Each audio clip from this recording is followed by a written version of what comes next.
زبیر Khan official کے معزز دوستوں، میں ہوں کریم اور آپ تمام دیکھنے اور سننے والے کو السلام علیکم ورحمۃ اللہ وبرکاتہ۔ ملتان پاکستان کے صوبہ پنجاب کا ایک اہم شہر ہے۔ یہ شہر دریائے چناب کے کنارے آباد ہے۔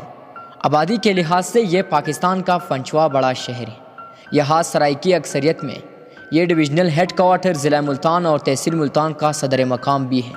بقیہ تحصیلوں میں تحصیل صدر، تحصیل شجاع آباد اور تحصیل جلالی الفعلا شامل ہیں۔ ملتان کا نام ایک قوم جس کا نام مالی تھا یہاں آ کر آباد ہوئی اور سنسکرت میں آباد ہونے کو استحان کہتے ہیں۔ یوں اس کا نام مالی استحان پڑ گیا جو رفتہ رفتہ مالیتان بن گیا۔ پھر وقت کے ساتھ ساتھ مالیتان ملتان اور اب ملتان بن گیا ہے۔ سکندر بن ولقوس کے زمانے میں یہ مالی قوم کا دارالخلافہ تھا۔ اسی مالی قوم کی نسبت سے اس کا نام مالیتن پڑا۔ جنرل گنگم کی رائے میں ملتان کی وجہ تسمیہ مول دیوتا یعنی سورج کا مندر ہے۔ 714 عیسوی میں جب محمد قاسم ثقفی نے شہر کو فتح کیا تو وہ مندر موجود تھا۔ بلارزی متوفی 875 عیسوی نے بھی سورج کے بت کا ذکر کیا۔ ابن ہرقل 976 عیسوی میں کہتا ہے کہ بت آدمی کی شکل کا تھا۔ اس کے بعد جب کرامتہ کا عمل دخل ہوا تو مندر کی جگہ مسجد بنائی گئی، لیکن اس مندر کے آثار آج بھی موجود ہیں۔ ملتان کی تاریخ کی بات کریں تو 327 قبل مسیح میں جہلم اور گجرات کی فتح کے بعد سکندر کی فوج تھکاوٹ کی وجہ سے مزید آگے نہیں بڑھنا چاہتی تھی، لیکن سکندر نے اپنی فوج کو آگے بڑھنے کا حکم دیا۔ انہیں دولت کا لالچ تھا، زرخیز زمینوں پر قبضے کی امید دلائی۔ یہ فوج ملتان کی طرف بڑھی۔ یہاں ملوی قوم آباد تھی جن کی شجاعت اور بہادری کی داستانیں پھیلی ہوئی تھی۔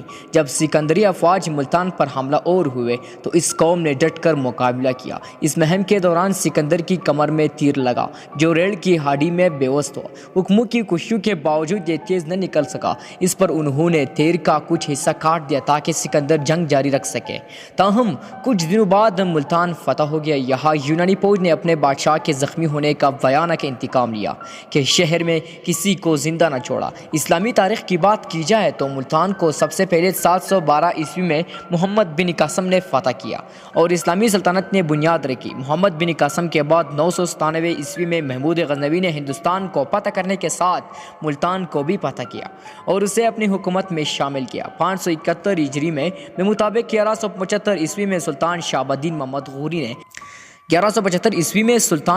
محمد غوری نے خسرو ملک کو شکست دے کر ملتان پر قبضہ کر لیا۔ سلطان غوری کے بعد ہے شمار خاندانوں نے اس کو اپنا تخت بنائے رکھا، جن میں خاندانی غلامہ، خاندانی خلجی، خاندان تغلق، خاندان سادات، خاندان لودھی اور پھر مغلیہ سلطنت کی حکمرانوں تک مسلمان سلطنت کا حصہ رہا۔